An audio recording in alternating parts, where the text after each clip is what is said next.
80 to 100 people joining us, and I think more will soon join us later. The COVID scene is, of course, all over the newspaper on the front page, and we need not elaborate on that.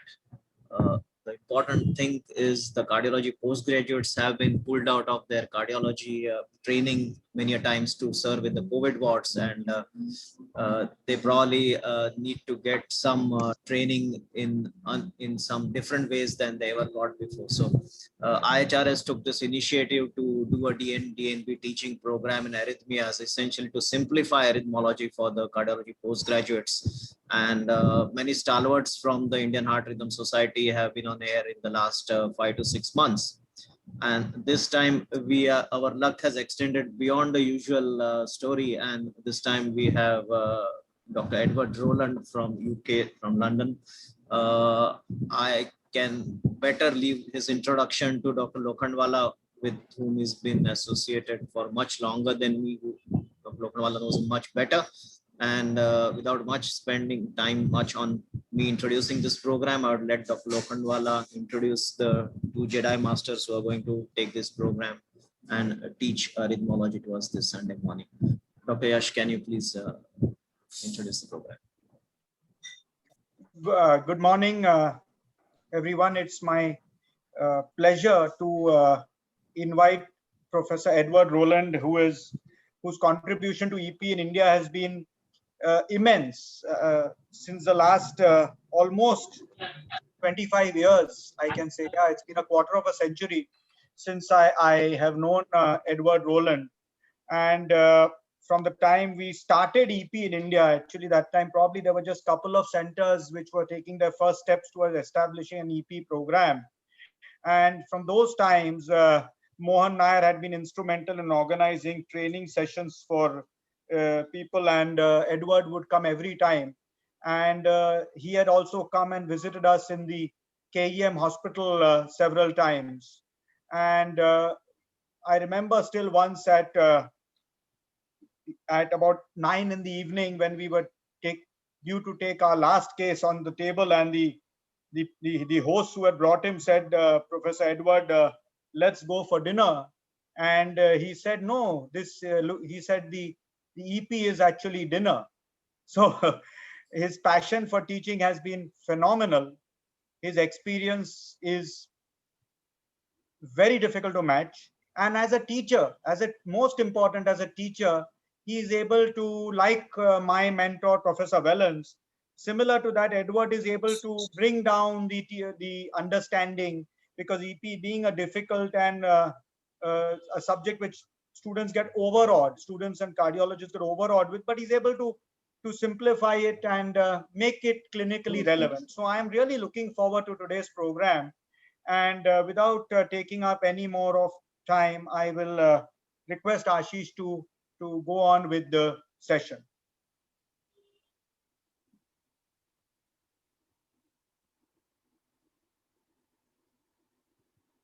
Ashish? Sure. Many thanks, Yash, for this nice introduction to Dr. Rowland. We all would soon hear how simplified arrhythmology starts looking when he delivers his first talk.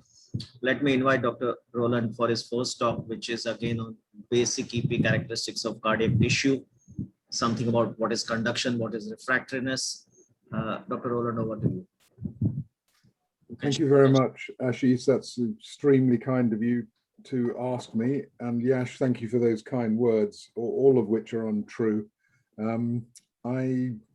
It's a great pleasure, and I wish that I was there with you. But I'm speaking, well, I'd also like to say I'm speaking from the great hall of the hospital where I work, which is the scene behind me. This is the picture right at the back of me in my special uniform as medical director of the hospital. Actually, it's the, I think it's King George VI, I think, as far as I recall.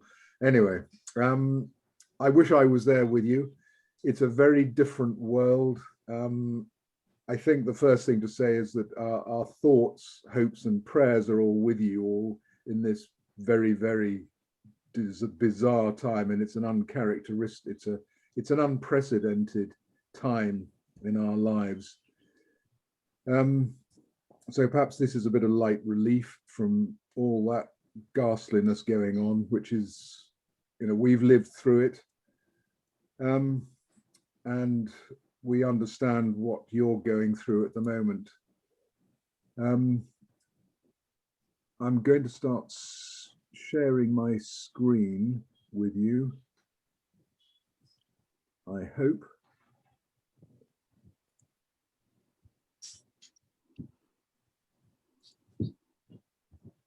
So just perhaps you would confirm that you're... Yes, your screen is on. able to see that. That's right. Yeah. And I hope that that is now full screen.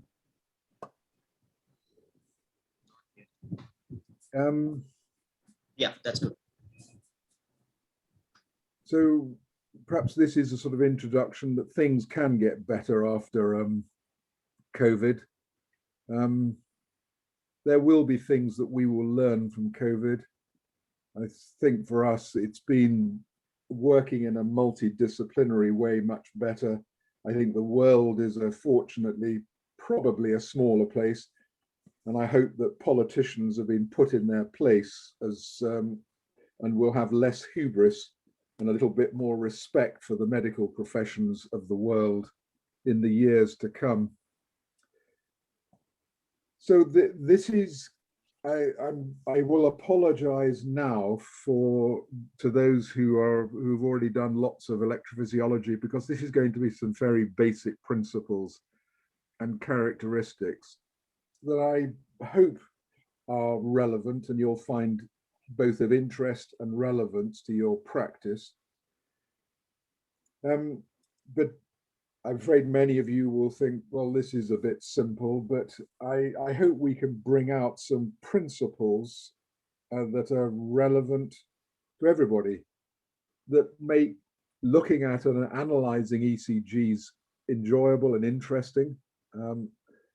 I certainly still, after all these years, still get great enjoyment out of just looking at ECGs. There are not very many squiggly lines in this. This is all ECG stuff and understanding the underlying principles of cardiac electrophysiology. And I hope that these principles are going to be of value to you in understanding mechanisms of various arrhythmias, understanding the symptoms of the patient and helping to guide treatment, because in the end, that's what this is all about. It's how do we understand what the patients are going through and help to make them better. So I'm going to start off with just very simple ECG of sinus rhythm and some ectopics, and just talk a little bit about the properties of AV conduction, because I know some of you are heavily into EP, but there are many of you, I understand, on the course who are not, who are doing general cardiology training or are plumbers or interested in imaging, but not necessarily the detailed electrics of the heart. So what are the properties? Why do we see things like this, where the interval between the start of the P wave and the QRS complex, which is a summary of conduction through the heart, from the first part of the electrics of the heart, the sinus node, of which of course we see no evidence of that on the ECG. We infer it from the shape of the P wave, but we see nothing electrically of the sinus node. So we see impulse across the atrium, through the AV node, through the His bundle, and through the His Purkinje tissue until we excite ventricular myocardium. And that makes up the PR interval. And it is that complexity that we are looking at when we talk about AV conduction. And we need to understand characteristics of that behavior. So in this ECG, we have sinus beats and we have atrial ectopics, and we note that the PR interval of the ectopic is longer than the sinus beat. It's not a great deal of difference. It's 40 milliseconds difference, and we can measure it on an ECG. But it illustrates an important part of conduction. And you need to know that that is the consequence, an expression of the cellular mechanisms of electrical transmission.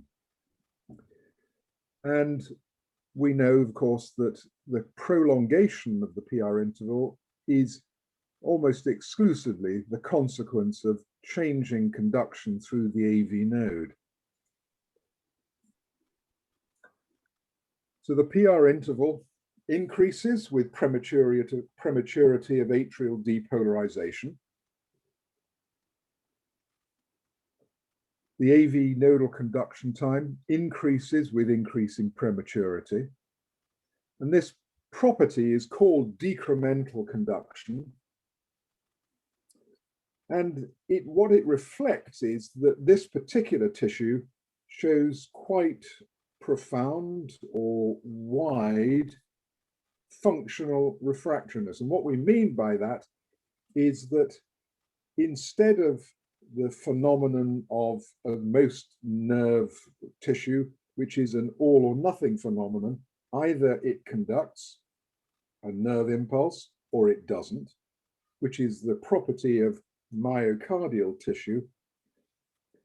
AV nodal tissue, with only relatively minor degrees of prematurity, shows an ability to prolong its conduction time. For those interested in more in the mechanics of the heart, this is perhaps analogous to the situation of cardiac output with premature beats. If you feel the pulse with a premature beat, it will be reduced. And there will be a time where the beat is so premature in some people where you will not feel a pulse. There is no pulse wave transmitted because the power of that beat, that stroke volume, isn't enough to produce a palpable pulse. So the same with the AV node. The conduction ability is dependent upon that prematurity. And as the prematurity of the impulse that it's asked to transmit increases, it becomes earlier and earlier.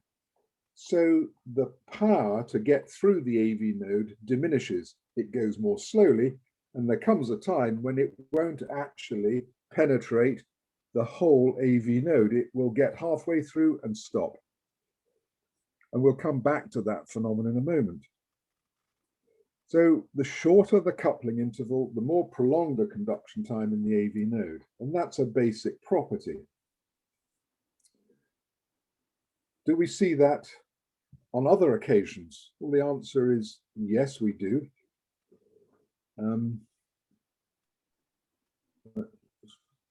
Finding out how I move the slides on.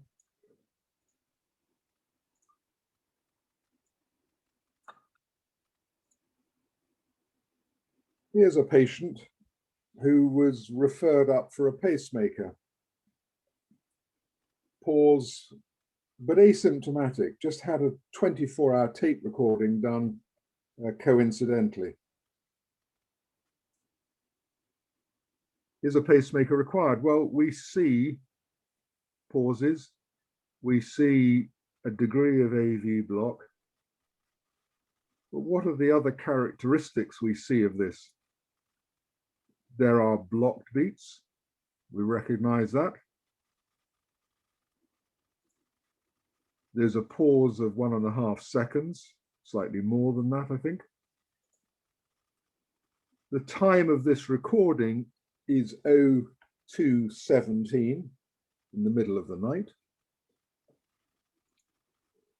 There is a sequence that we all recognize as second degree AV block, type 1.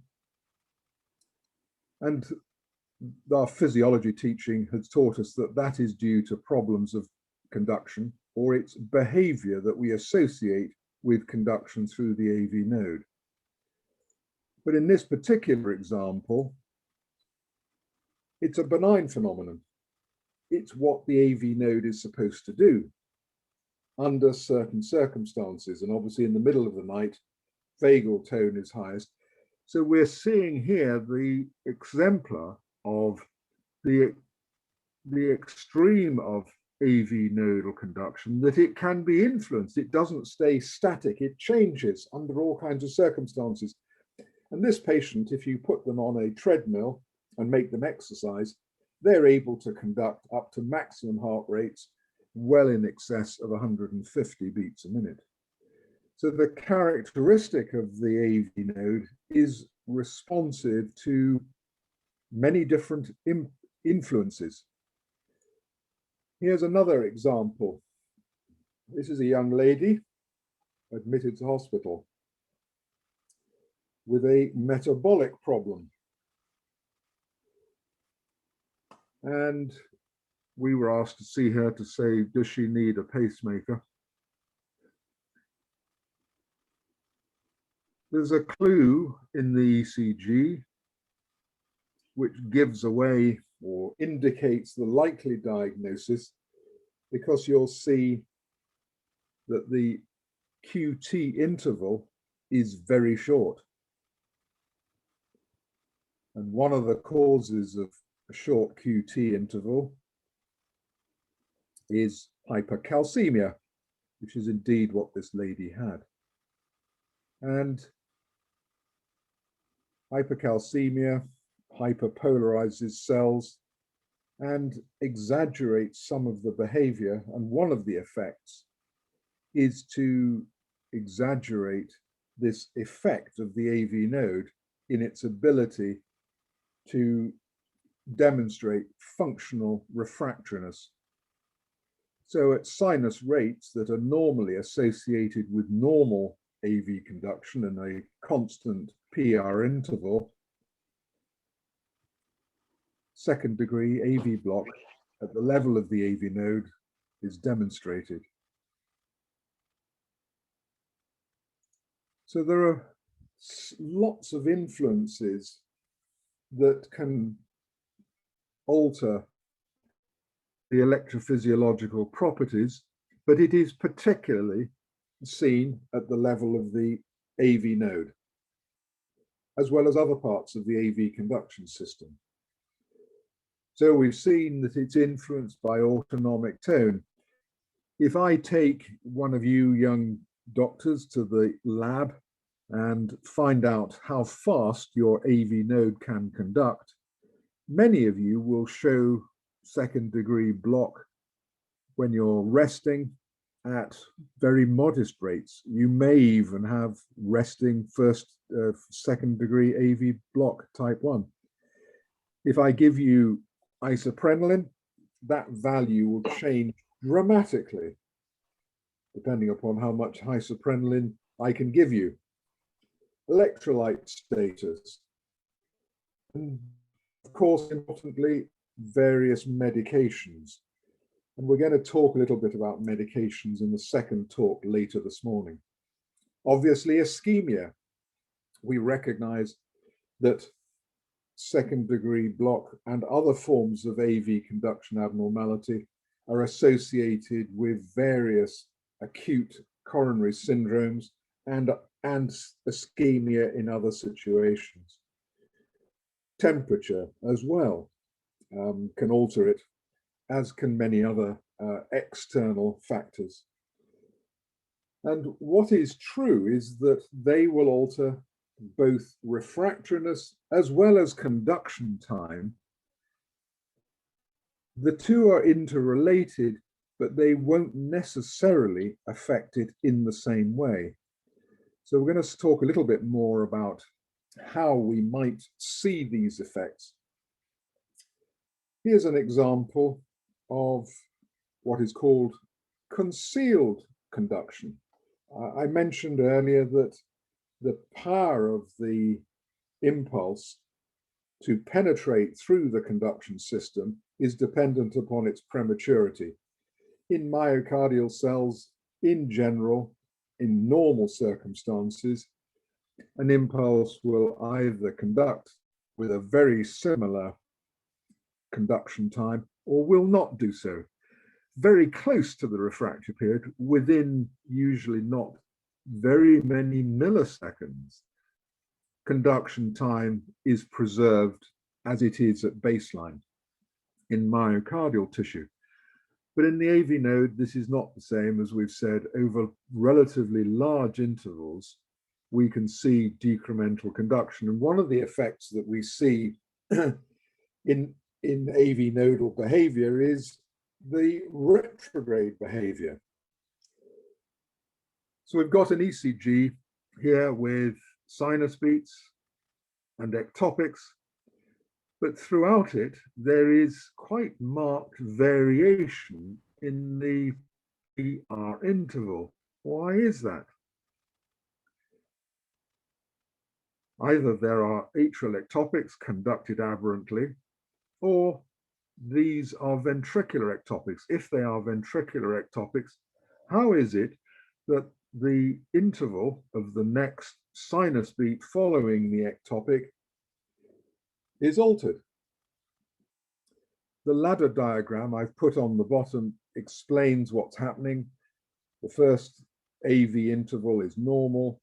The second beat is the ventricular ectopic, and we know that because the next sinus beat is conducted with a prolonged interval, and this is the consequence of that ventricular ectopic penetrating partially into the AV conduction system, retrogradely into the AV node, depolarizing it partially, not conducting completely through it, so that the refractory period of the AV node, instead of beginning following the first beat, starts following the ectopic, and that influences the relative refractoriness and so prolongs the conduction time of the next sinus beat, the second sinus beat that you see. And that phenomenon is seen relatively regularly throughout this ECG. The one time when it doesn't happen is following the fourth QRS complex, the second ventricular ectopic, and that the T wave of that ectopic is slightly deformed. There is no P wave immediately after the ectopic, so that we know that the atrium was depolarized by retrograde conduction from the second ventricular ectopic. So conduction properties, both anterograde and retrograde, show this ability to change conduction time profoundly over a relatively wide interval. Let's look at another example of the conduction capabilities. What we've got here is sinus rhythm, but we don't have a constant PR interval. We appear to have two populations of PR interval. There is a short PR interval, and then there is a longer PR interval towards the end of the trace. Is this just showing us second degree AV block? Well, the slightly odd thing about it is that we expect block to occur due to an increase in the prematurity. How can that be manifest? What I've drawn here is the intervals between successive P waves. I haven't drawn the first one, so the second interval is 640, the third is 660, the second is 660, the third is 700. Then we go to an interval of 900. Then we shorten again to 740, then 880, 890, 920. if this doesn't fit with increasing prematurity, with the exception that it does become more premature with the interval of 740 after 900. But then we've got intervals that are longer, 880, 890, 920, than they are at the beginning, when there is a shorter PR interval. This doesn't fit with what we expect to see of either constant rates showing second degree block of type 1 or type 2. It just doesn't fit that kind of behavior. So what is the explanation?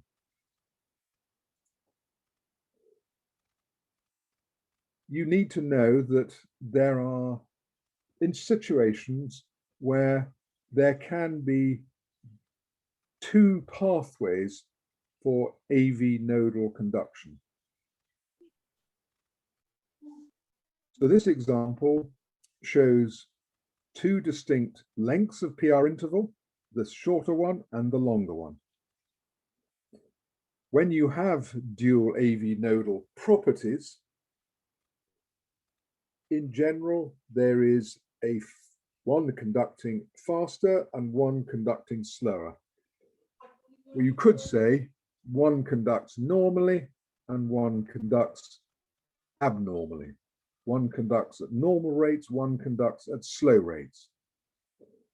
And in fact, dual physiology of the AV node like this is actually not that unusual. There are estimates that up to 20% of us have this ability. Might this explain what's going on here? I've drawn a diagram of what we think is happening in this instance, and it's worth going through this. The impulse arrives from the atrium at the summit of the AV node. It tends to go down the faster pathway to the ventricle because that is the preferential route of conduction. It's the shorter route, and therefore conduction goes down. Does it go back up the other pathway, the slower pathway? Well, it might do, but it might not. Let's assume in this case that it does. What might be the consequence of that if the interval arriving at the top here is suddenly refractory? It would need a change in refractoriness in intervals to achieve that. And what of course happens is that the longer interval of that first interval of 900 is what lengthens the refractory period, as all these refractory periods are cycle length dependent, as we've discussed already, that somebody who has AV block at night, in the daytime, their AV block rate is much, much higher. So they are dependent upon sympathetic tone and the rate at which you're stimulating. So as a consequence of the long interval, that 900 milliseconds, the refractory period may well change. We are then followed by a shorter interval, the 760 milliseconds.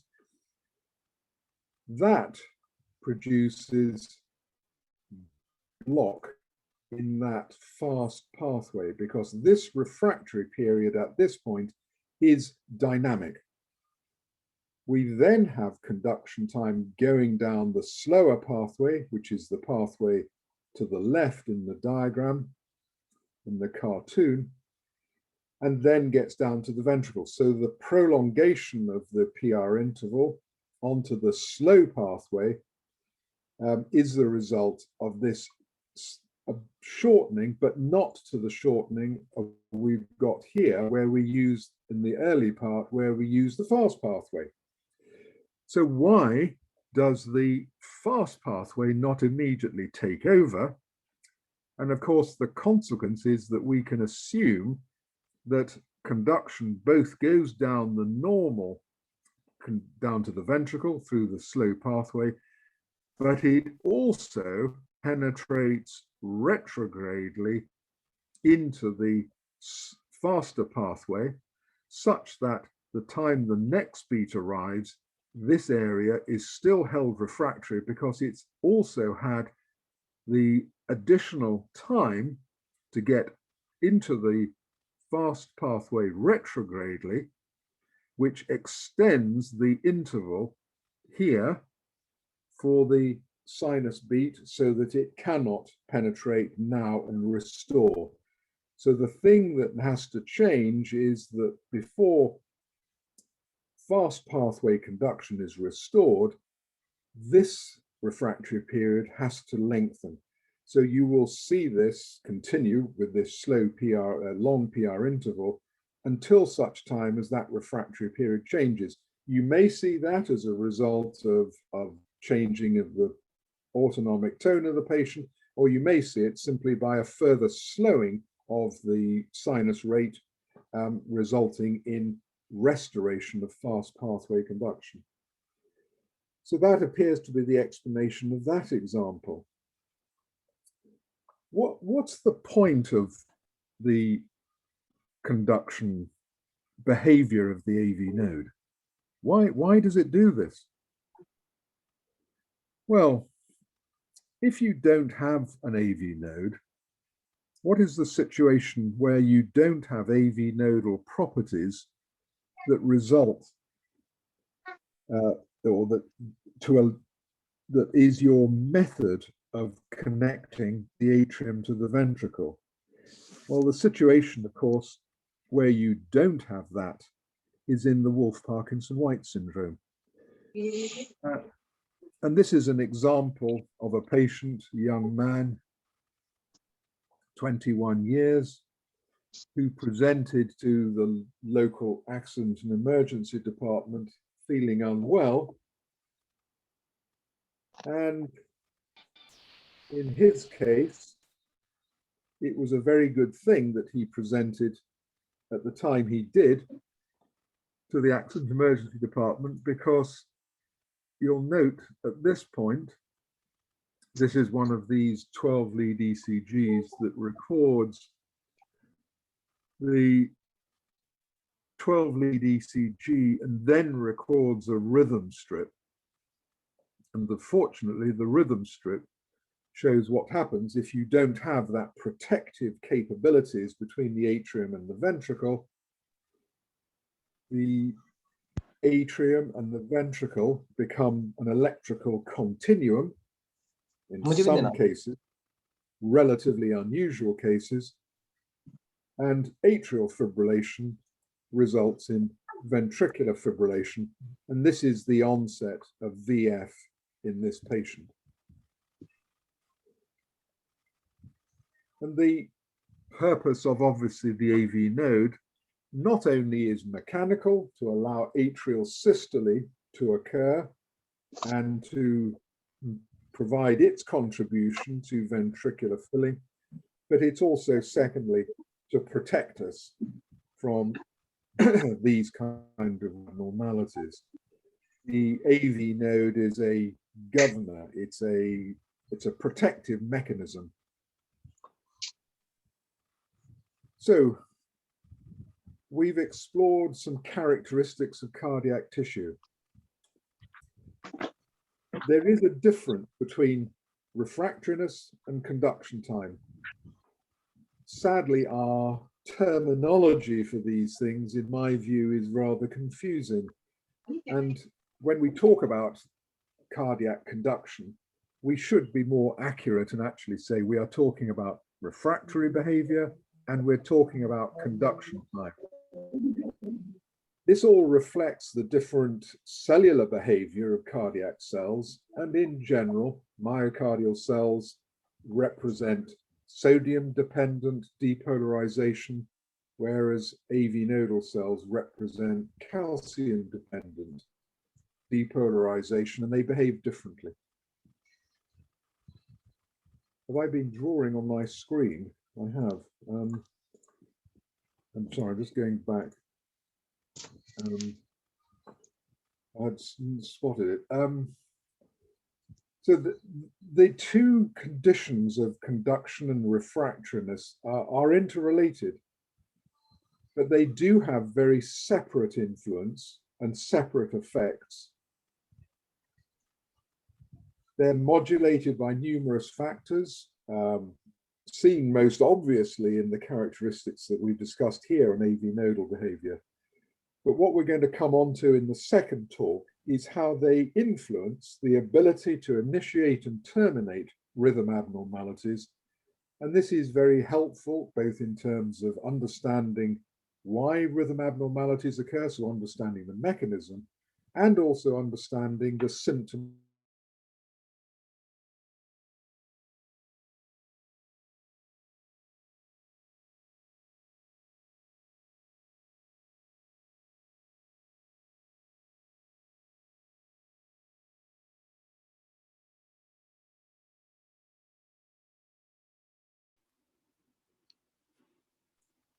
Did I mute, Ashish, I'm sorry, did I mute myself at some point? Yes, it was very momentary. You might just repeat what you said in last 10 last slide. minutes. Yeah. It's just the last slide. Yeah. I'm sorry. Very little. Yeah. I'm sorry, I haven't seen that. So what we've explored is some of the characteristic behavior of electrophysiological tissue in terms of refractoriness and conduction time. As I was saying, it's unfortunate that we use the general term conduction, but it's important in my view to really be precise about using behavior of refractoriness and behavior of conduction time. They are different in different parts of the heart. They reflect the different EP behavior of cardiac cells. And essentially that is myocardial cells, which depend upon sodium for depolarization, and nodal cells that depend upon calcium for their depolarization. These concepts of refractory behavior and conduction time are interrelated, but they have separate influence and separate effects, and they are important to distinguish. They're modulated by numerous factors, some of which we've discussed, seen most obviously on an ECG and AV nodal behavior. In the second part, we're going to talk about how these characteristics, how this behavior can help us understand mechanisms, understand the symptoms of the patient, and help us to guide different forms of treatment for the patients. So thank you. I'm sorry about that. Thanks, Dr. Roland. That was fantastic. What better model to understand conduction and refractoriness than using the conduction system. Dr. Nair and Dr. Lokhandwala, if you would like to have one clarifying questions. Edward, couple of questions. One is the PR interval. Is my voice echoing? Wait, but otherwise it's all is audible. Well, you can go ahead. The PR interval with exercise, normally after does it shorten initially and then after a certain rate it lengthens? How does it behave during a stress test? Good question.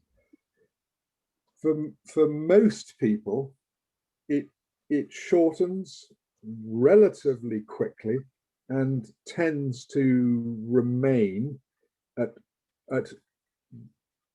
constant shorter intervals over the heart rates, for instance, generally between 120 and 160, 180 beats a minute. It's really rare to see somebody push themselves so hard that they get second-degree block. I've only seen that a very few times. You can see it more often in recovery. But there are a few people who can do it, and it's down to again, how how quickly you get to the functional refractory period of the AV node.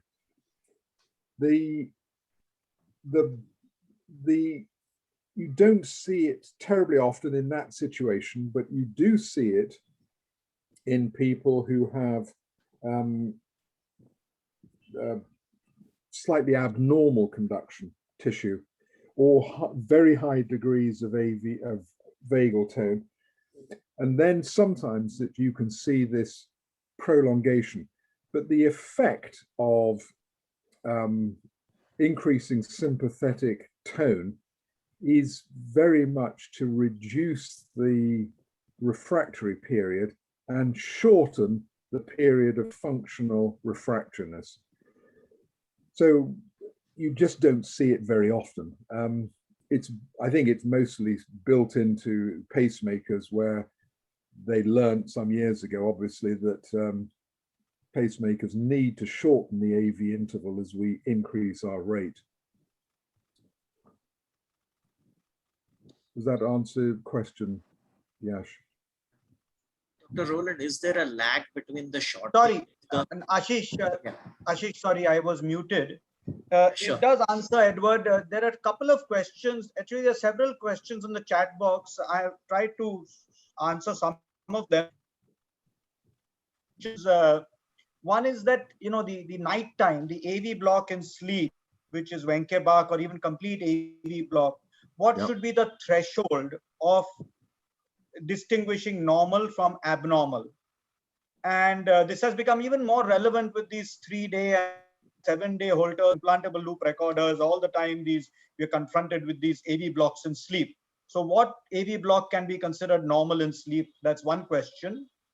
Yeah. And the second from a postgraduate point of view is the functional refractory period. What's the meaning of the effective refractory period and the functional refractory period? Yeah. Okay, let me take I think the first question is really a good one. Well, they're both very good, but the first one, this is going to become an increasing problem in our lives. We now can monitor people for every heartbeat for almost all their lives.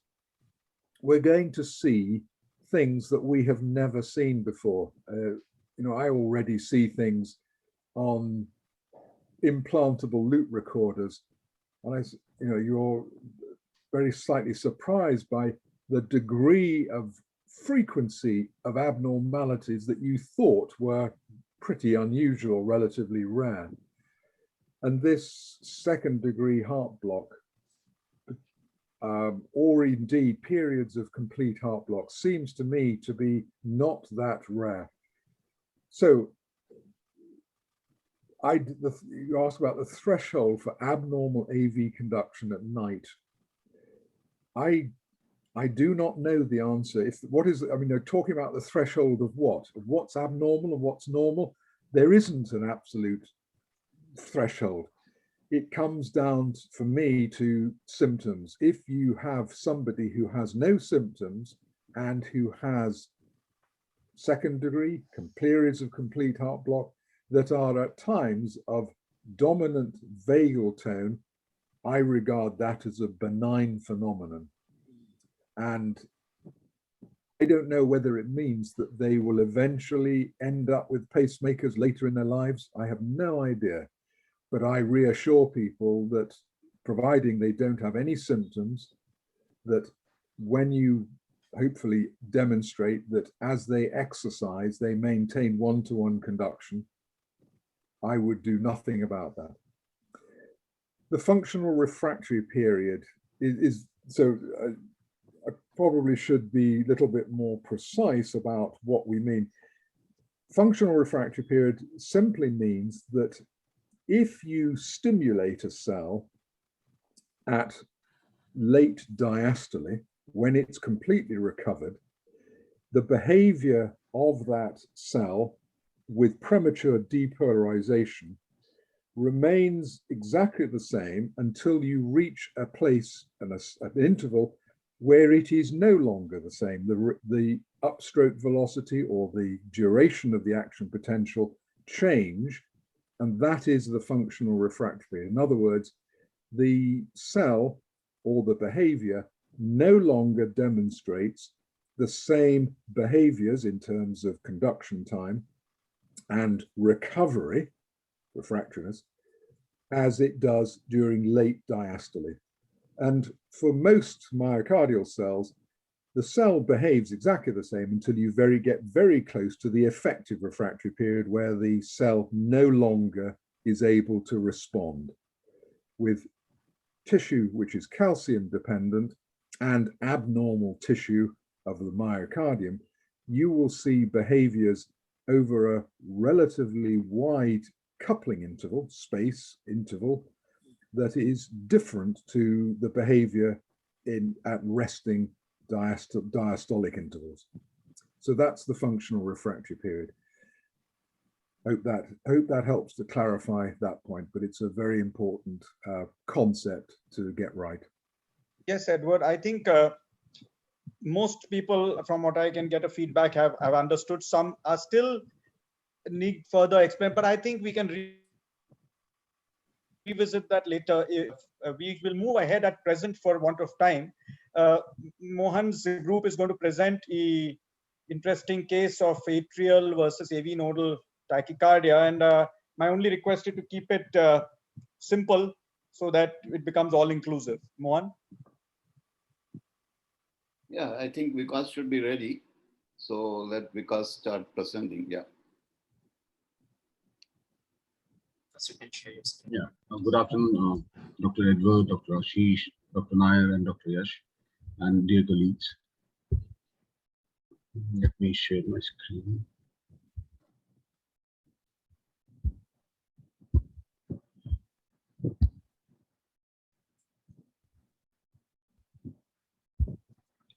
Yeah.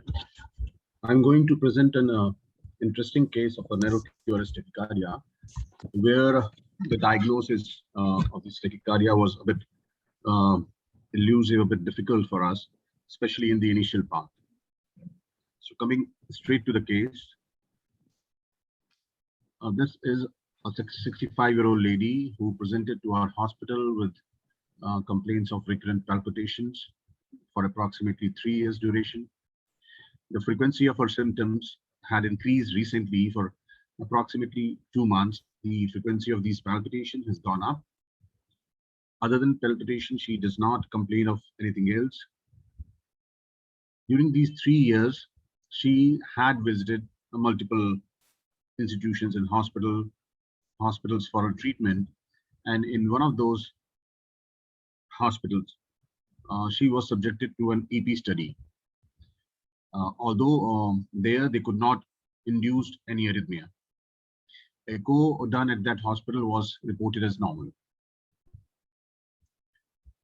So this was the tachycardia ECG of that patient. As it is, we can see that this is a narrow QRS tachycardia.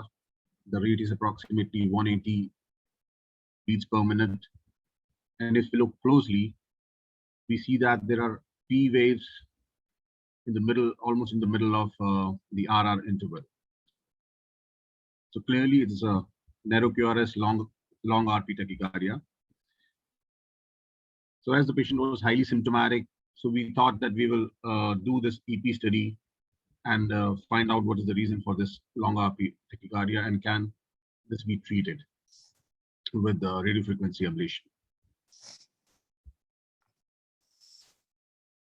So we took the patient for EP study, and after putting up the catheters and recording the baseline intervals, we started to pace from the atrium.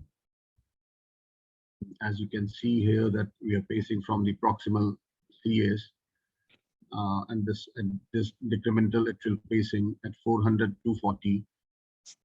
The stem to V interval is 312 milliseconds. We are taking stem to V interval here because the haze potential is not clearly seen in this tracing. So after this, the decrement of 10 milliseconds, that is from 240 to 230, 240 to 230, it resulted in prolongation of this interval from 312 to 436, which is a clear jump of approximately 125 milliseconds. So clearly there is a jump there. We also noticed an echo beat during that atrial pacing, but the tachycardia could not be induced from that decremental atrial pacing. After that, we did the ventricular pacing, pacing from the RV apex, so pacing at the rate of 500 milliseconds. You can see that there is no retrograde conduction, there's VA dissociation at this rate. So after this ventricular pacing and program atrial pacing, we did some burst atrial pacing, and with the burst atrial pacing, we could induce this tachycardia. This is a narrow QRS tachycardia. The cycle length is approximately 314 milliseconds. And as you can see, this is a long RP tachycardia. The VA interval is long. So this is consistent with the clinical ECG of the patient. So while we were thinking that what it could be the cause of this tachycardia, is this tachycardia an atypical AVNRT or an atrial tachycardia or a retrograde, the ORT, autonomic tachycardia. While we were thinking about these things, the tachycardia terminated in few seconds, and we had to repeat the burst atrial pacing. When we did the burst atrial pacing again, and this time we induced a slightly different tachycardia. As you can see, the tachycardia rate is almost same, the 314 milliseconds, but the VA interval is much shorter compared to the previous one. It's a kind of short RP tachycardia. This tachycardia looks more consistent with AVNRT. You can see a concentric activation in the coronary sinus, the earliest activation in his position, a short VA interval. So we were now thinking of in terms of AVNRT, but while we were evaluating this, we were going to evaluate this tachycardia. A spontaneous PVC came, as you can see it here, and this PVC, without changing the cycle length of the tachycardia, it changed the VA interval from a short RV or a short VA interval. After the PVC, it became a long RP tachycardia. From the tachycardia 2, it switched to a long RP, the previous one. So now we have a 65-year-old lady who a few months back did not have any inducible tachycardia, and now we were struggling to find out what these two tachycardias are. So the possibilities were AVNRT, atrial tachycardia, AVRT, or two different tachycardia with combination of above three things. So to differentiate between these tachycardia and to find out the diagnosis of SVT, we decided to do some maneuvers. So as the tachycardia was stable and continuous, we first delivered a his refractory PVC. His refractory PVC, PVC when given during a period of his refractoriness can move upwards and depolarize atrium only in the presence of an accessory pathway. So if it moves up and depolarizes atrium, it will advance the next atrial EGM. But in our case, his refractory PVC did not advance the next atrium. So it practically ruled out the presence of a accessory pathway. So after his refractory PVC, we did the ventricular pacing from the RV apex in an attempt to entrain the tachycardia. But despite repeated attempts, that you can see, the tachycardia is non-entrainable.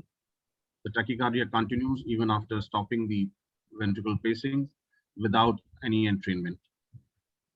So this probably means that the ventricles are not part of the tachycardia, which again makes the accessory pathway of the AVRT less likely but it still cannot rule out between atrial tachycardia and AVNRT.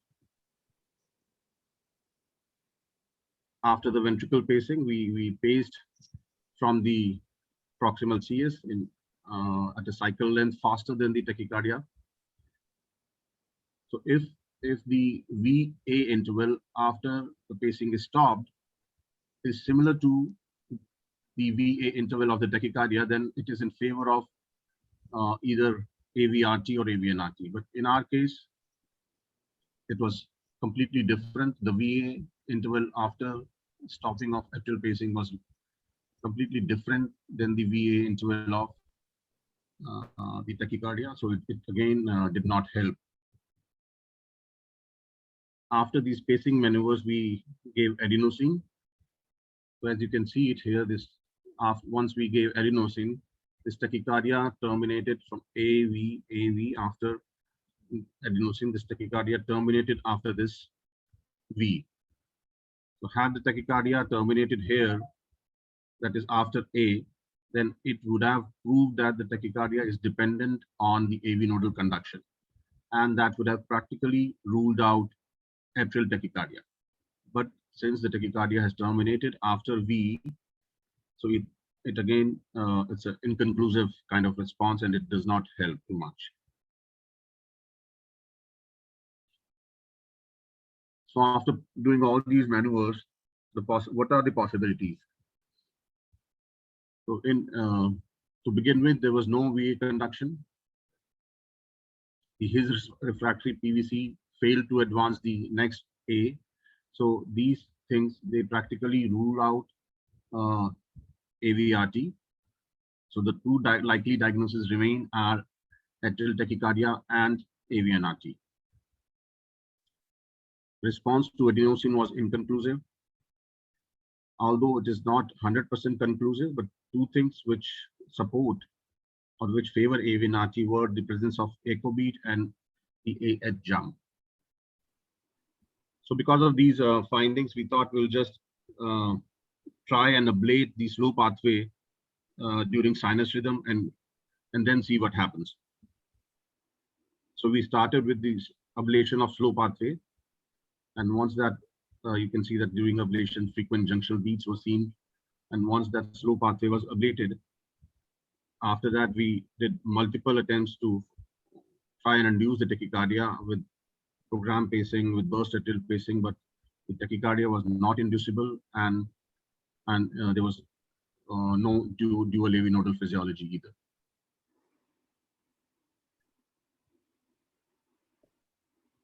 So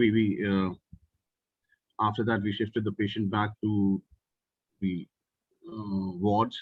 She remained in the hospital till next morning, discharged on second day, and it has been almost 2 months. The patient is still tachycardia free. So with this, I would like to stop here, and the topic is open for discussion. Thank you, Vikas, for that nice presentation. I do see a lot of queries from in the chat box, but the most interesting one is where we would start the discussion is where Edward says that this is septal atrial tachycardia with duality of AV nodal conduction.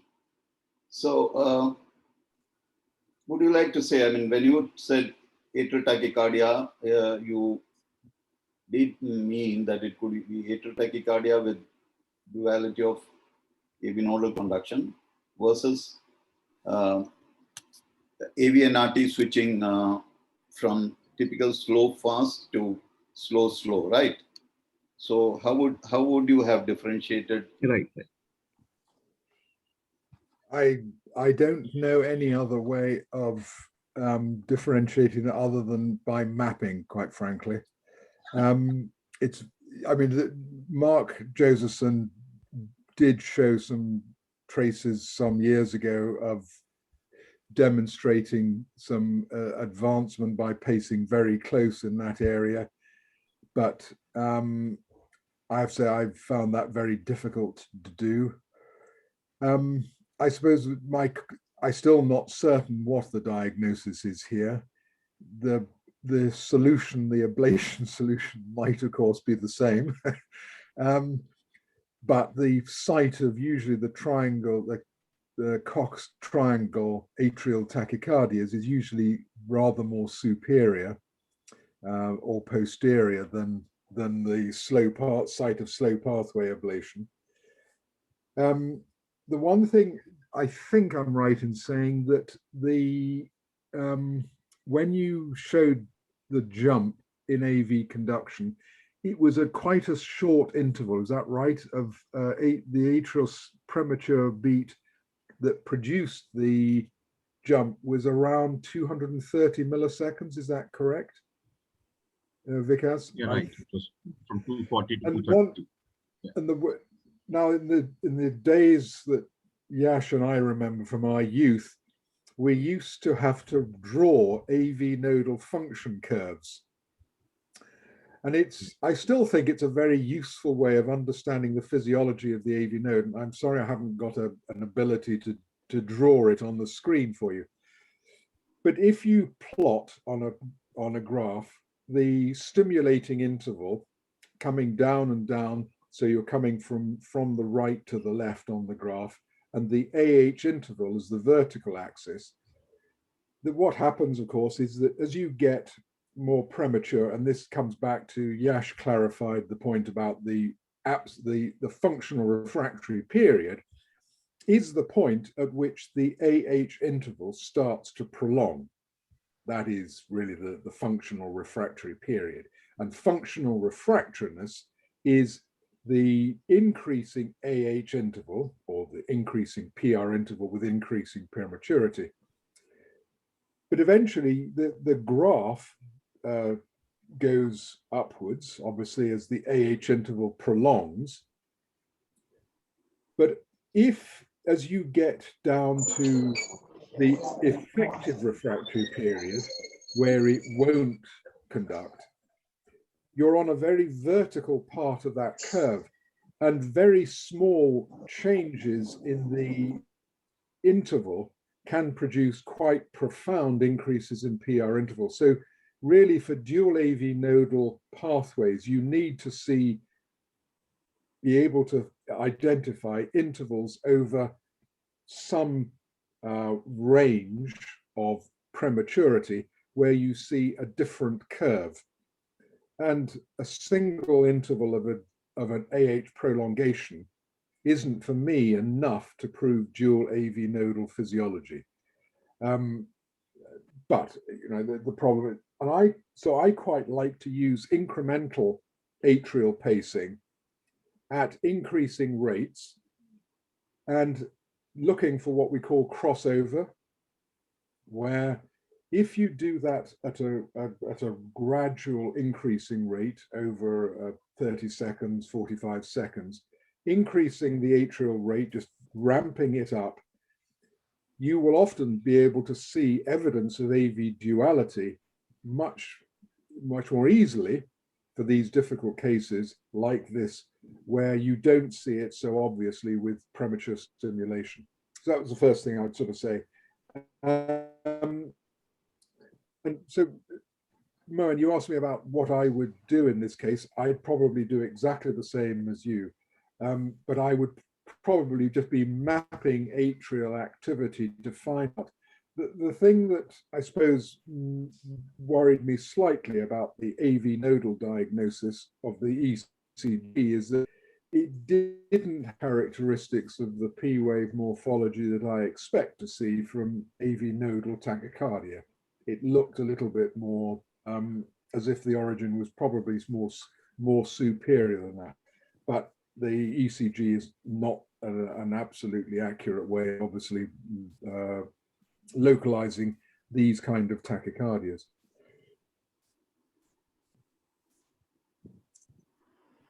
I think this was a little baffling case and a nice discussion by Edward. We could go on with discussions. There were a lot of questions on this case, more as expected. But I think we will now move on to the next talk by Edward, which again, I'm sure he's going to bring it down to very understandable, and his previous talk was not only useful for the cardiology students, but I'm sure it was useful to a lot of us electrophysiologists also. So Edward, we are looking forward to your next talk. Thank you, Yash.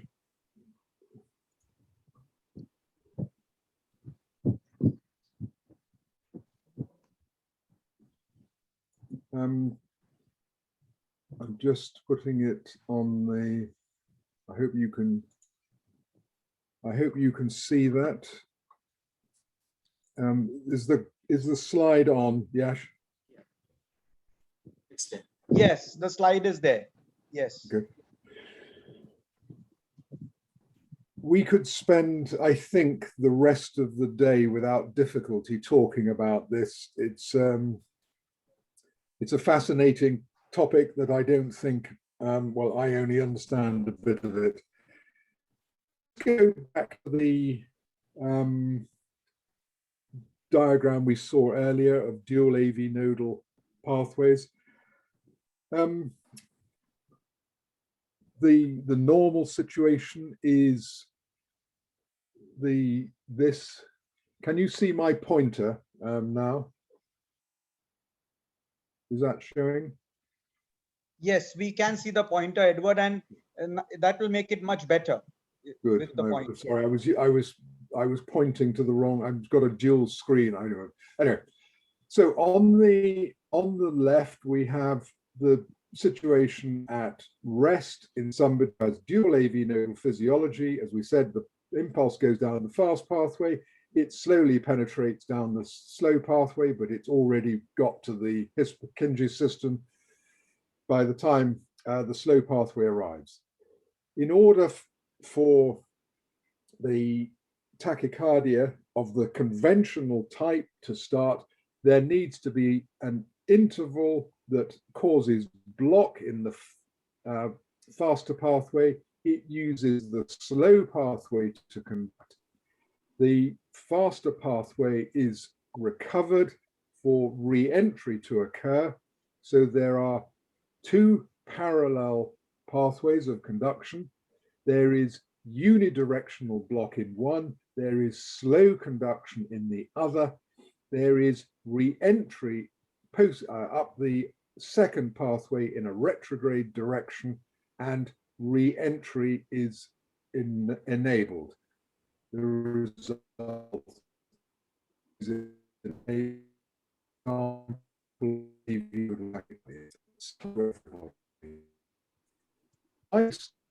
why do this?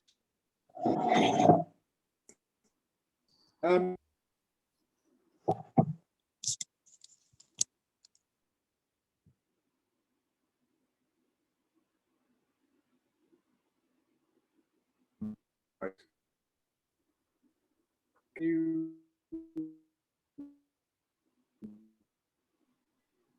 hear me?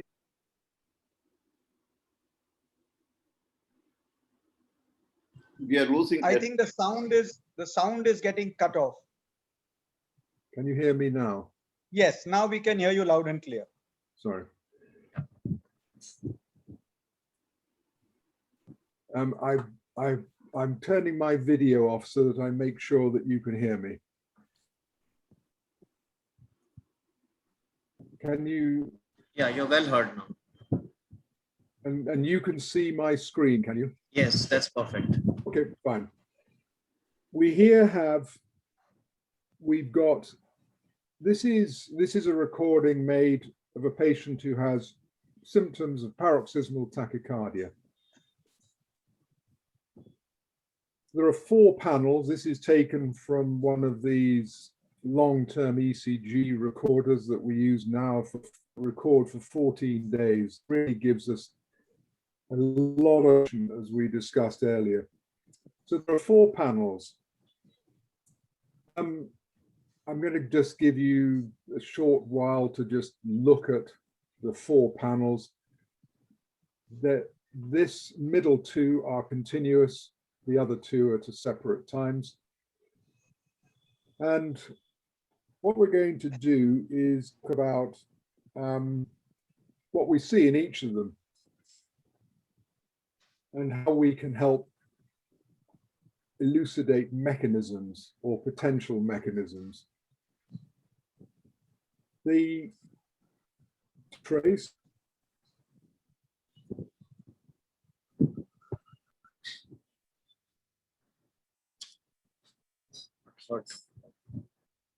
Shows what we've talked about already.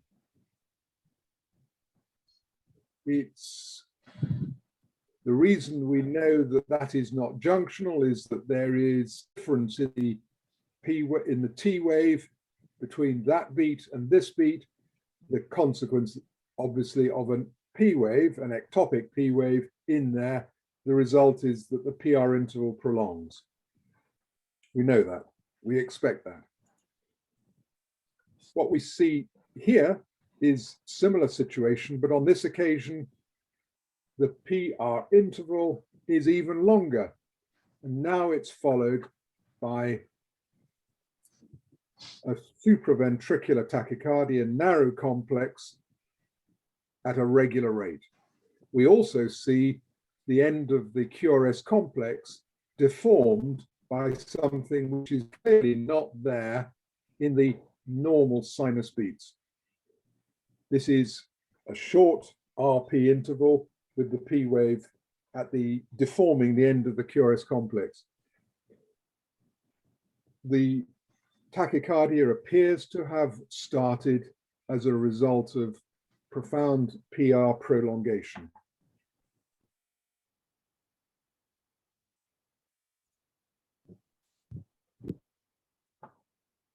We then see a short while later termination of tachycardia.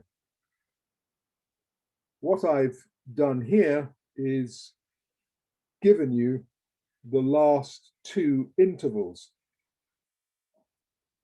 The penultimate interval is 400 milliseconds. The last interval is 350 milliseconds.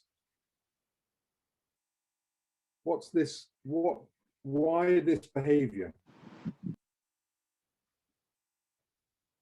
This illustrates the dynamic behavior of the AV node. The AV node, or at least the slow pathway of the AV node, is responsible for conduction between the atrium and the ventricle. The interval between the QRS complex and that P wave is the same for those two. What lengthens is the AV interval. Why does it do this? Well, it must have lengthened because the previous interval has encroached upon the functional behavior of the AV node. In other words, it's said, I'm getting tired, I'm going to have to lengthen because I'm getting close to my absolute refractory period. The prolongation of that interval gives more time for the next beat to have recovered. Then it is not as premature for this interval as it was for the previous one. And I hope you can still hear me. Yes, we can. Sorry, I keep getting a message saying my internet connection is unstable. So I'll carry on. So because there is a longer period of recovery, the next interval can be conducted more quickly, hence there is a shorter interval. But that is associated with the termination of the tachycardia and restoration of normal rhythm. The last panel is, for me, also interesting in that it shows that at higher heart rates, patient still has ectopy. There are ectopics in the T wave, but they don't initiate tachycardia.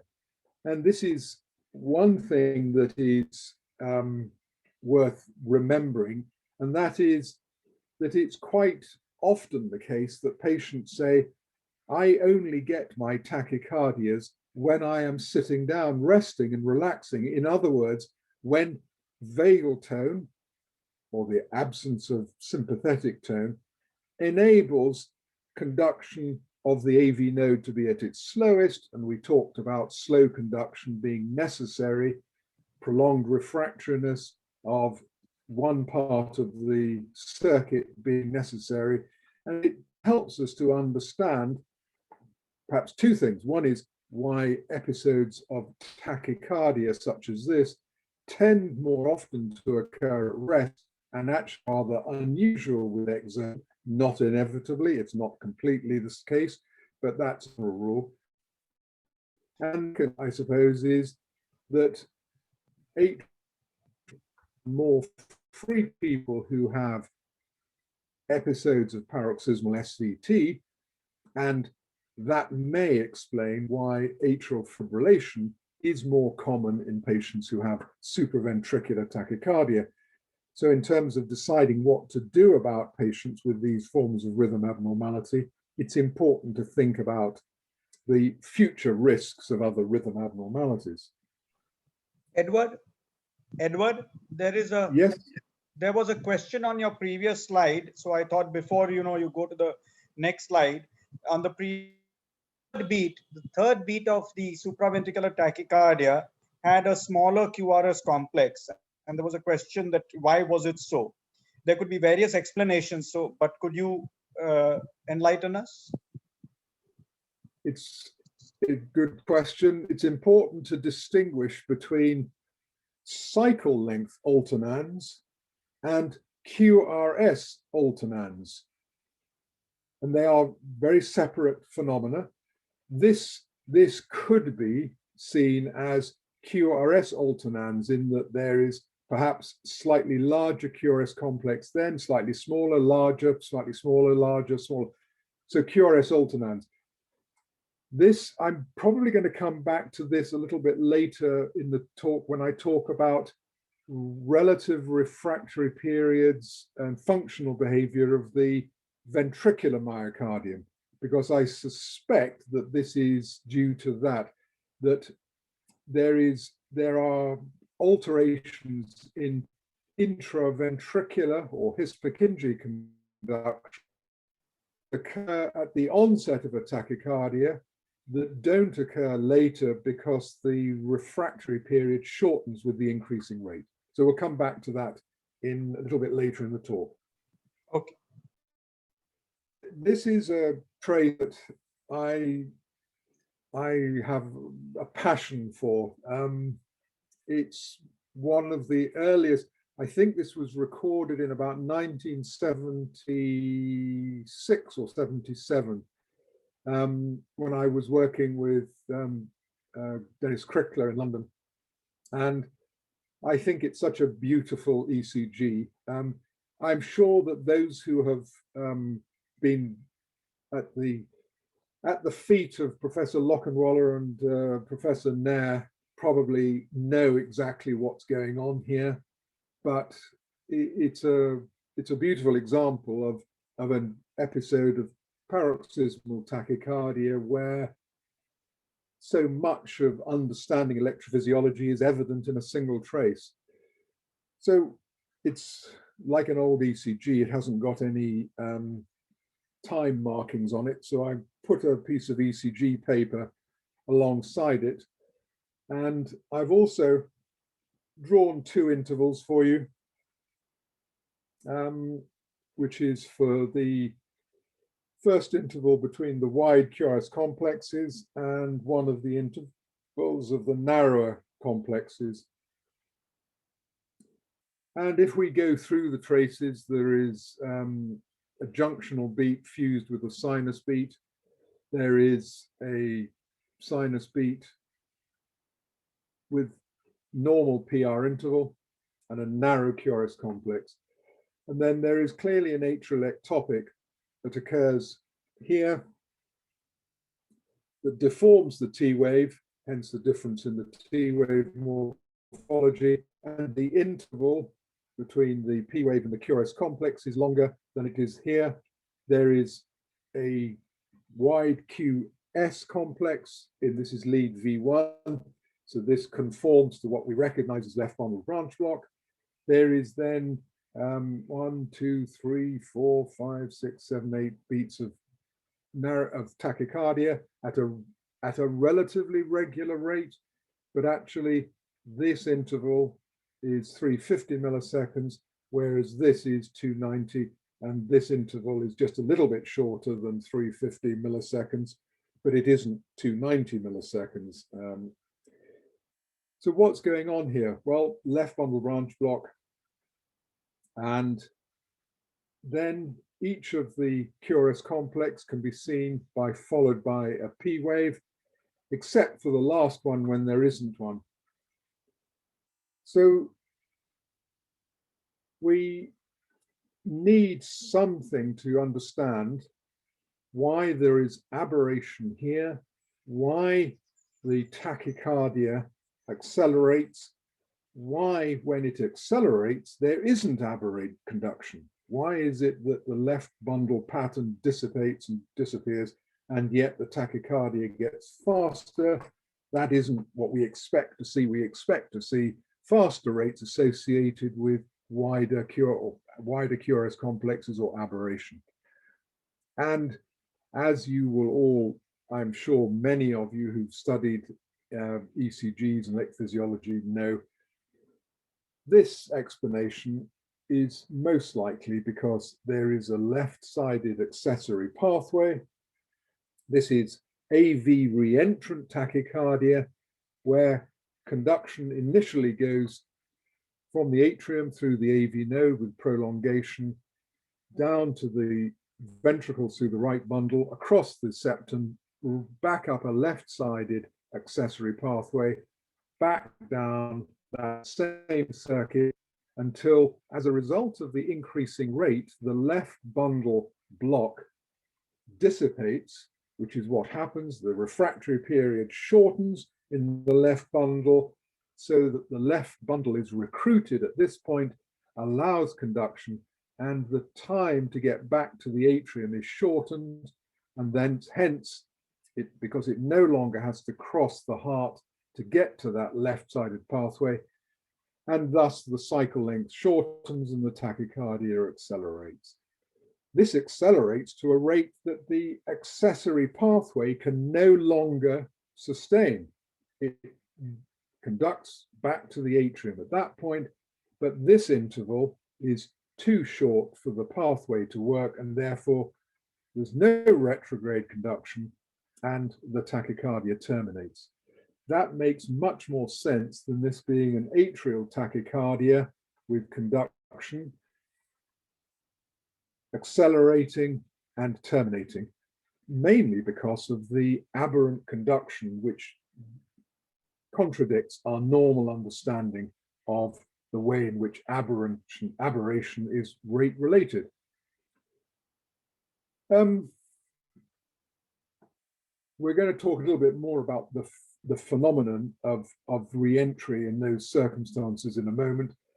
Just another example, this is an implanted loop recorder. We talked a little earlier about how we see fascinating things. This is an example of, I've just drawn out what I think is going on here, and that is that 2 beats, atrial premature beats, are necessary to start this narrow complex regular supraventricular tachycardia of a rate of around 190 beats a minute.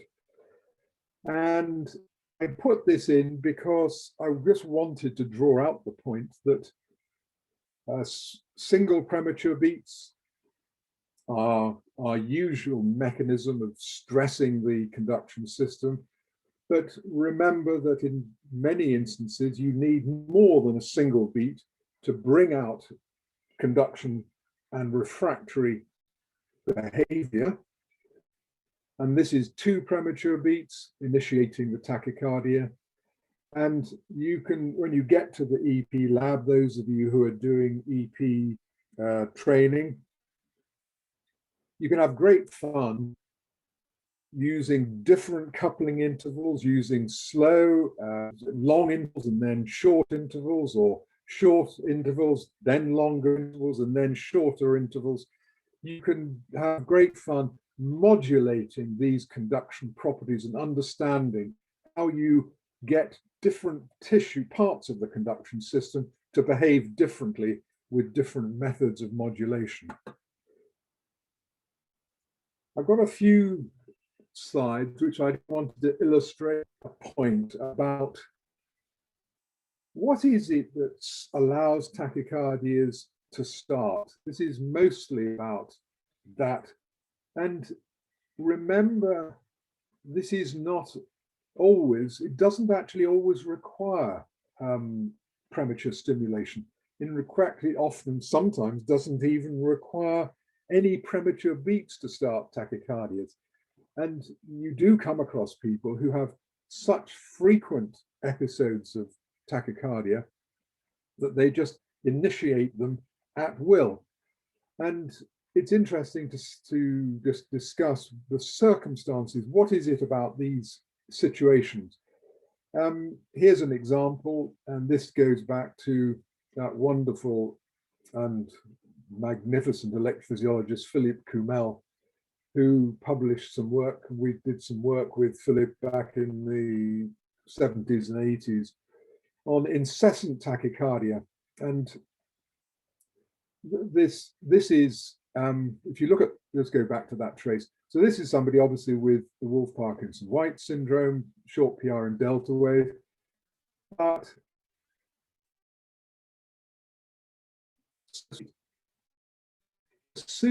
accessory path is blocked. In other words, it doesn't conduct, the cardia starts. And the mechanism of that is shown in the tracings, the intracardiac tracings below. And this first two sinus beats, conduction occurs in both directions, but it predominantly gets to the ventricle down the accessory pathway. But obviously the ventricle has been depolarized already. The accessory pathway isn't available for grade conduction, but when the pathway blocks, as it does, because this is the sinus interval associated with the refractory of the accessory pathway, the accessory pathway isn't penetrated anterogradely. There is block that is inherent in the AV node is enough time for the impulse to go to the ventricle, back up the accessory pathway, and to re-enter the atria, thereby setting up tachycardia, orthodromic AV reentrant tachycardia. And it's an example of what we call incessant tachycardia. And this is a situation that can occur spontaneously, but it can, of course, be produced by giving medications. In this example, we've got a situation. This is similar patient. You can see examples of this often at rest.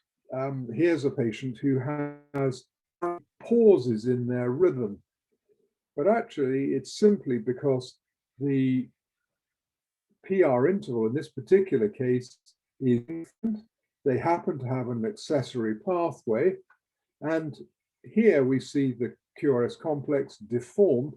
So this patient is having spontaneous atrial ectopics, or in this case, actually the patient is having echo beats producing this ectopic due to the presence of an accessory pathway. On this occasion, in this particular state, the patient's AV nodal refractory period isn't good enough to allow the AV node to be used there and again there.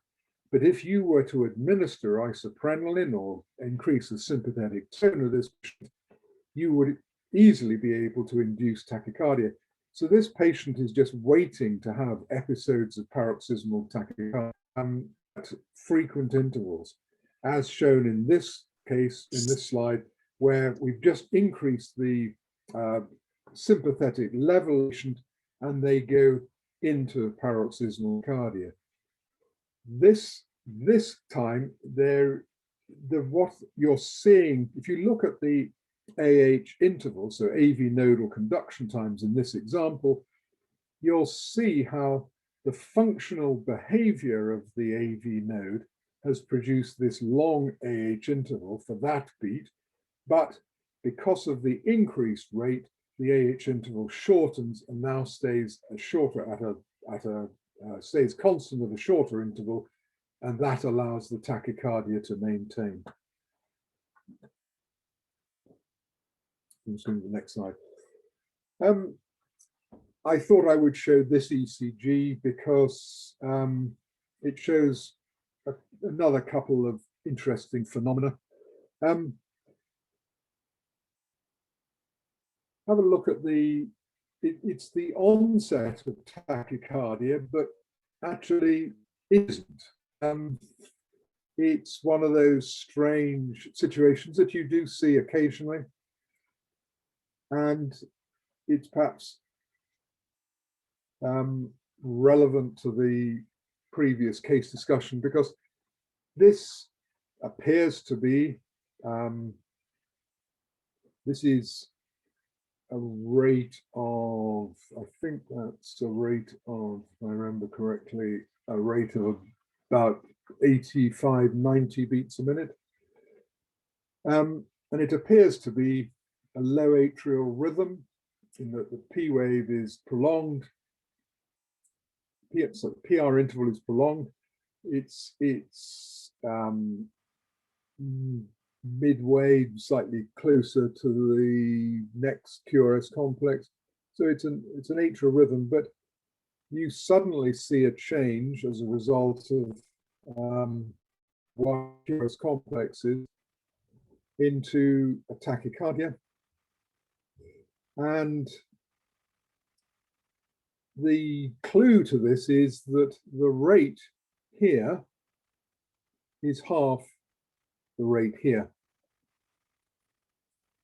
And this is one of these unusual situations where you dissipate 2-to-1 AV conduction.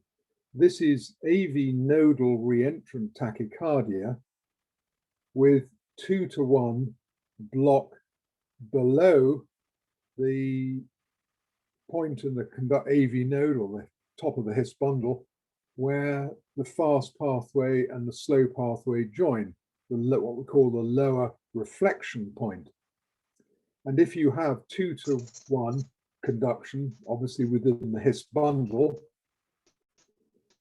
so one time when you see the real P wave of AV nodal tachycardia, when the block dissipates 1-to-1 conduction, and it's very difficult to see the P wave, but you remember it's this terminal portion of the QRS complex. And that is dissipated as a result of 1-to-1 conduction. This is left bundle branch block. It doesn't change the rate of the tachycardia. But again, you notice how alternating cycle lengths here, short interval, long interval, short interval, as you are stressing the AV node right to it's very close to its aperture period. Again, the same phenomenon. Longer intervals stresses the AV node, therefore it takes longer to conduct. It gets rest, it conducts more quickly, and so that alternating behavior continues. What you know, of course, is that this is very close to the refractory period of the AV node. It's showing its behavior as it gets very close to stopping working. The same components are true of VT circles, so it's worth remembering that exactly the same principles of parallel conduction pathways, slow conduction, unidirectional block occur within components of the ventricles of the atrium. I'm going to show one last example because I thought we'd just talk about this question as Jan asked me about the QRS complexes. And the time when you see changes in myocardial behavior are exemplified by this. This is a patient with atrial flutter with predominant 2-to-1 conduction, but there are other times when it's 3-to-1. And I think this is even 4-to-1. But there are frequent times of 2-to-1 AV conduction.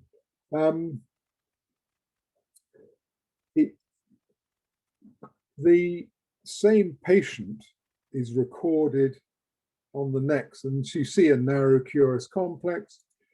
This is the same patient after somebody tried to help the patient. They thought that giving a medication to terminate atrial flutter was a good idea. And I'm sure that many of you will know what was given. This is the administration of a class 1C drug, in this case, flecainide.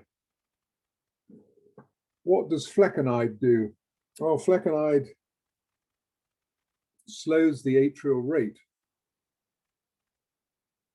So the reason for 2-to-1 conduction in that last example, or AV conduction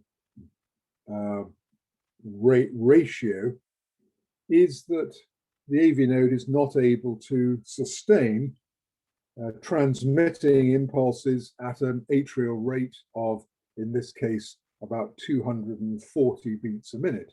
This is the interval. What happens when you give flecainide? You slow conduction in the atrium, and you rely upon extending the refractory period of the atrium such that the atrial rate, determined by conduction time in the atrium, is not great, and the refractory period prolongs more, and therefore termination occurs. Hello? We are with you. We can hear. Sorry. What was the last thing you heard me say? Yeah, you were talking about the switch from 2-to-1 conduction to 1-to-1 conduction, and why that occurred on Okay. So, flecainide. sorry, apologies for that. So flecainide prolongs, it has an electrophysiological effect on the atrium. You rely upon the fact, if you want to terminate atrial flutter, you rely upon the fact that it prolongs refractory periods such as the atrial rate is now less than the refractory, and therefore it can't sustain. But of course, it changes conduction time. And if it extends the conduction time, the atrial rate will just slow. And if it doesn't make much change to the refractory period, the atrial flutter or atrial tachycardia rate, whatever it is, will continue, but at a slower rate. The AV node is not affected by the flecainide, and the AV node has a maximum rate at which it can conduct atrial tissue, atrial impulses. If the atrial rate induced as a consequence of giving flecainide now becomes lower than the maximum rate the AV node can take, you will suddenly see a change from 2-to-1 to 1-to-1 conduction. And that indeed is what happens here. The second thing is that you will now suddenly see an effect on the ventricular myocardium. And of course, what flecainide does to the ventricular myocardium is use-dependent prolongation of conduction time. Therefore, you will see prolongation of the curious complex, distortion of intraventricular conduction, and that is indeed what occurs here. You get a wide curious complex. It looks like left bundle branch block, and perhaps it is a left ventricular conduction abnormality, but it is an effect which is profound and can be extremely dangerous and often produces polymorphic ventricular arrhythmias, and is indeed the cause of sudden death in, unfortunately, some patients, particularly those prone to exercise, who want to increase their rates, say they're taking it for atrial fibrillation, and they are given it and they change from atrial fibrillation to atrial flutter, and it can be a potentially serious consequence. The last slide is just really to sum up where we've been in these talks. So I hope you've enjoyed them. We've seen examples that illustrate some of the comparative EP properties of conduction system. We've seen how properties of refractoriness and conduction time are separate but interrelated. I think we've explored some of the example, how these differing properties contribute to mechanisms of tachycardia. There have been a few examples of methods of initiation as well as termination. And remember always that antiarrhythmic drugs have benefits, but they also have drawbacks, and it's important to remember both of those things. So thank you very much indeed.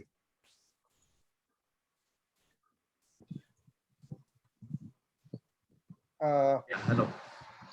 Yeah, Edward.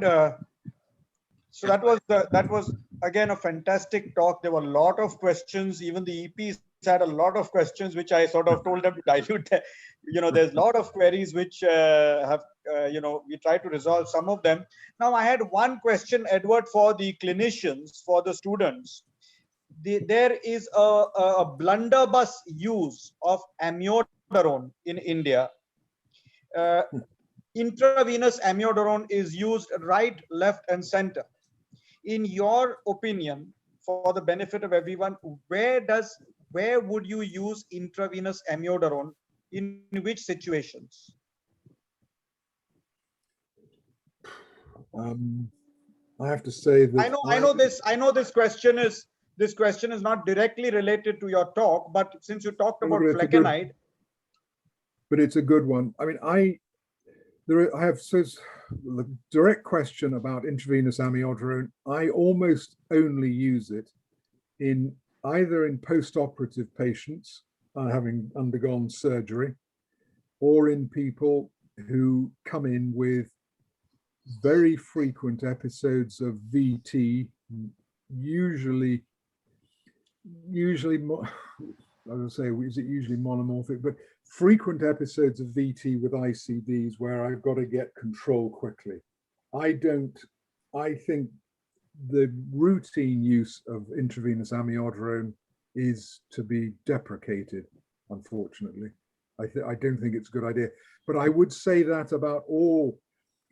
The one thing that I suppose the lesson and the thing that I try to tell our trainees, if you're going to give an intravenous medication for a patient with an arrhythmia in the emergency situation and or acute situation, be very prepared for what harm it can do, number one. Secondly, do it when you know that if things go wrong, you've got a rescue situation, which usually is cardioversion, and make sure that the patient is in a fit state to have a cardioversion or a brief anesthetic and a cardioversion.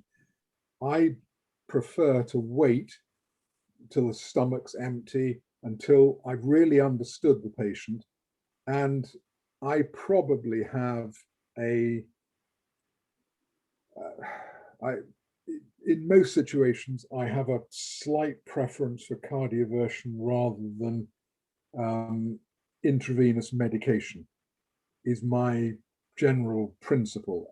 For me, I probably would use intravenous, well, I certainly use adenosine. I still use intravenous verapamil, but I accept that that's because I've grown up used to it and I know about it, I know how to use it. I can understand why people use amiodarone nowadays. We used to call amiodarone block the lot because it works, it's got a print sort of, it's got aim for working for all rhythm abnormalities. In other words, you don't really worry about what kind of rhythm abnormality it is, just give amiodarone because it works for everything. I think that's an unfortunate consequence. remember, intravenous amiodarone is a very powerful negative inotropic agent. It's dissolved in soap. It's like giving somebody intravenous soap. It's very dangerous given rapidly. And it does have a negative inotropic effect. In general, I much prefer to start an infusion if I'm using it in those very specific circumstances of post-operative rhythm problems, atrial fibrillation, ventricular arrhythmias, and patients who come in with incessant VT. I would much, in most situations, in the incessant VTs, I would much prefer to use sedation, general anesthesia, and beta blockade intravenously than I would amiodarone. But in those that are having frequent monomorphic VTs, and we need to have reasonably good control quickly, then I'd use amiodarone. Sorry, it's a long answer to your question, Yash. Yeah. Now, Mohan, I have one suggestion. There are several still questions. I know that we have one case of a white QRS, but what I would suggest is maybe we can keep that case for, if you're okay for it, for the next IHRS session, and probably use Edward's presence here to cover the other questions. What do you feel, Mohan? Yeah, that's fair. Because I think all of us would benefit. So I thought there are 5-6 good questions waiting on the chat, and I also have a couple of things to. So Edward, then I think we'll take on this, because the reason I'm saying is, and Mohan, I don't know in Delhi, but in Bombay, patient admitted with atrial fibrillation, 9 out of 10. And I'm not talking of patients who come to electrophysiologists. This patient most of the time will go to a physician or a cardiologist. 9 out of 10 will be put, the first drug will be intravenous amiodarone. Is the practice non-EPs in the UK also similar? No. Most people who come with paroxysmal atrial fibrillation, persistent, any AF, if once they've ruled out an acute coronary event, they'll give them beta blockade, an antiarrhythmic, sorry, an anticoagulant, I do apologize, an anticoagulant, and probably discharge them. If they are particularly symptomatic, they may arrange a cardioversion, but intravenous amiodarone is relatively unusual. Okay, I'm glad, because the last thing that I'm about to tell you is many patients with run-of-the-mill supraventricular tachycardia here, for some strange reason, receive IV amiodarone, which I found a little funny. Now, there are a couple of questions which again may require a little long answer. One question from Dr. Anand is that, what is the physiologic mechanism of tachycardia and bradycardia dependent bundle branch block? Right.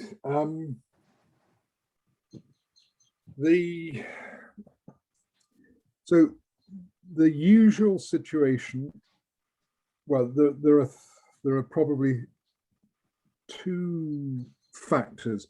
If we start off with the usual situation of, as you increase the prematurity of your interval, you will demonstrate a difference in the refractory period between the bundles. And for most people, the right bundle has a longer refractory period than the left bundle. So in the majority of people, if you take them to the EP lab and you introduce premature stimulation, in a proportion, you'll see right bundle branch block with early premature stimulation. So that's probably the most frequent situation. Well, what alters that? The first thing is that refractory periods shorten with increasing stimulation, increasing prematurity, but they don't necessarily shorten together. And I believe it's true that the right bundle refractory period tends to shorten more than the left bundle. So if you study people at, for instance, different levels of sympathetic stimulation, you may see an alteration in that relationship. So you might see left bundle appearing rather than right bundle with increasing prematurity and high levels of sympathetic stimulation. The other end of it is that if you take your mind back to the action potential, we are here talking about phase 3 of the action potential. That is, after the plateau phase of the action potential, we are talking about stimulating on the downslope of the action potential. The resting membrane potential is phase 4 of the action potential. If a cell leaks during diastole, during phase 4, in other words, the resting membrane potential becomes less negative during diastole, the longer you wait, in other words, the slower the interval, the longer the interval or the slower the rate, the less repolarized that cell will be. And if a cell is less repolarized, it isn't able, as well as at full repolarization, to depolarize itself. And you can get stimulation at long intervals that don't reach threshold, and thus you get failure of conduction. That is what we call phase 4 block, and you may see bradycardia dependent bundle branch block at long intervals that you don't see at standard medium intervals. So there is this paradox of seeing bundle branch at long intervals, partly due to this phenomenon of phase 4 block, and also in part due to changes in sympathetic tone. So depending upon how much the patient stimulated. That's a very long answer, Yash. And does that accord with what you feel as the explanation? Yeah, that pretty much sums up the. Sorry, Yash, you're on mute.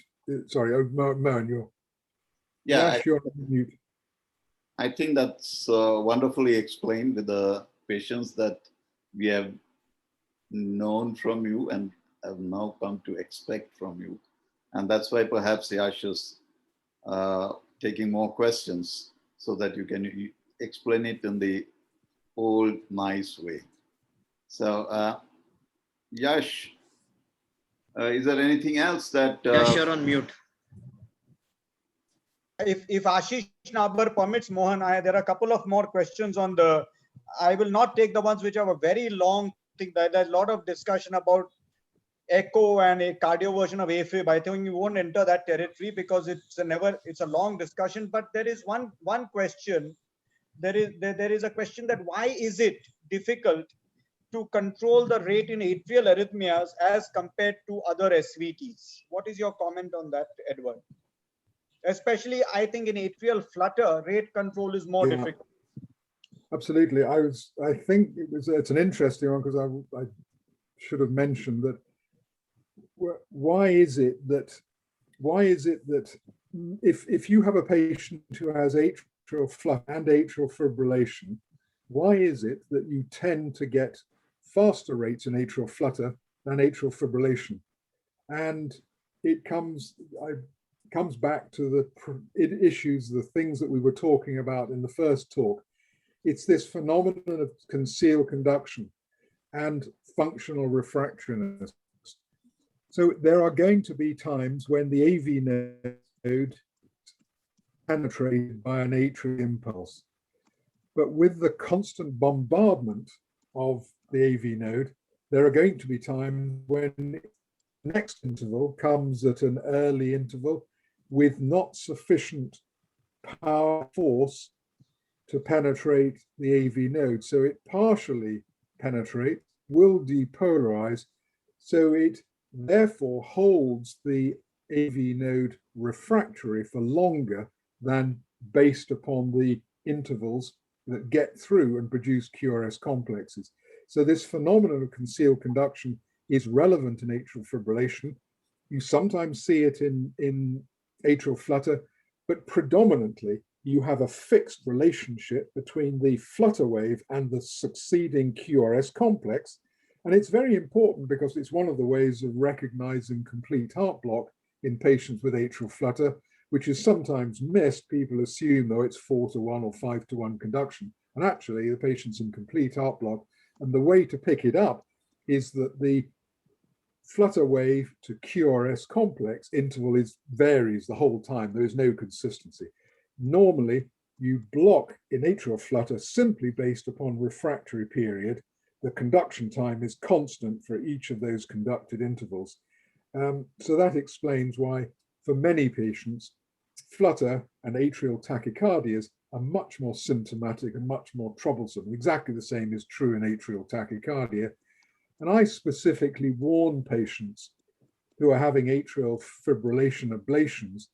I say to them, there is one way I can make you worse as a result of the ablation. There are many ways I can, but one way is convert you from atrial fibrillation to an atrial tachycardia. And they are usually much more symptomatic in the atrial tachycardia than they were in the atrial fibrillation. And it's important to warn them. I usually manage to say at the same time, however, if that has happened, we're better at getting rid of atrial tachycardias than we are getting rid of atrial fibrillation. I wish that were true. I don't know what you guys are like, but the number of difficult atrial tachycardias we seem to have is just growing at an exponential rate. We've produced this dreadful, I will not go on any further. I'm going to do. Yeah, I fully agree, Edward. And, these people who are jumping into the bandwagon of atrial fibrillation ablation. I distinctly remember my one patient who always had control rates and morbid obesity. I kept telling him, lose weight. He went abroad, got fibrillation ablated. And for the first time in his life, he went into left ventricular failure because of rapid atrial flutter when he returned at the airport. Yeah. So it's a problem. It's an important lesson to learn. So I think, Edward, we've covered most of the questions. There's one question that during atrial flutter ablation, do we see it changing to 1-to-1 before termination? I don't think so. I don't think there's any logic to that. It may sometimes happen, but it may just be a coincidence. And yeah, we don't see that because most of the time there is very little change in cycle length up until the point the flutter breaks. If you carefully look back, there will be very subtle changes in cycle length. You would need a significant change in cycle length of the tachycardia to have a flecainide-like effect. And that is why you don't see what you see with flecainide on the ablation table. Edward, Dr. R.D. Yadav, who's a very good electrophysiologist, and he's come up with a question that in clinical practice in SVT, if we get aberrancy, LBBB is more common than RBBB. I think Chilson had done some work many years ago about the refractory periods of the right bundle of the left bundle with the increasing heart rate. So can you explain this?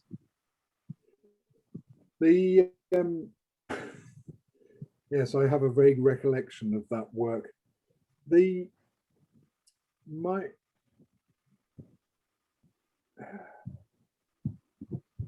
I have to say, I can't remember what explanation. I like you. I do wonder whether we remember the episodes of left bundle branch block more because we think it's so unusual. But my experience is that left bundle and right bundle, there's not a big difference between the frequency with which we see them. Just left bundle seems to attract our attention far more than right bundle. Yes, I agree. It's not swinging too much one way either way, but the refractory period of the right bundle adapts more better with tachycardia than the left bundle does. Yes, exactly. Yeah. Dr. Somaraju, Edward, Dr. Somaraju, who is one of the doyens of cardiology in India and has taught all of us at some stage. He is attending and he has asked a question that the obese patient with that's for me. The obese patient with atrial fibrillation, I am sure you've excluded obstructive sleep apnea. So that particular patient did have obstructive sleep apnea, which also he was, taking CPAP, but he had done nothing about his obesity. He was 140 kgs, and now he's undergone bariatric surgery and still remains with atrial flutter and atrial arrhythmias. So, Edward, this is probably the last question, but a very important area. Atrial fibrillation, how important is it to treat comorbidities in atrial fibrillation? More important than AF ablation. Dr. Samaraju, I think you are to be congratulated on raising that point. I'm interested in rhythm abnormality, a psychologist, a dietitian. For me, the problem of atrial fibrillation is partly atrial fibrillation, but actually increasingly it seems that it is a problem of lifestyle, of comorbidities. And if we don't deal with all these other things, we are not helping the patients. We are making our results far worse than they need to be. I've spent my time talking to patients about blood pressure, making sure that blood pressure is controlled, watching their diet, making sure they take exercise, making them lose weight. I think those things are as important as what you do about the atrial fibrillation. Yes, of course, anticoagulation is the number one, but number two is comorbidities and other lifestyle issues, and then perhaps three is what do you do about the AF electrically. So it's a very good point, and very good one. Putting the patient at the center of all we do.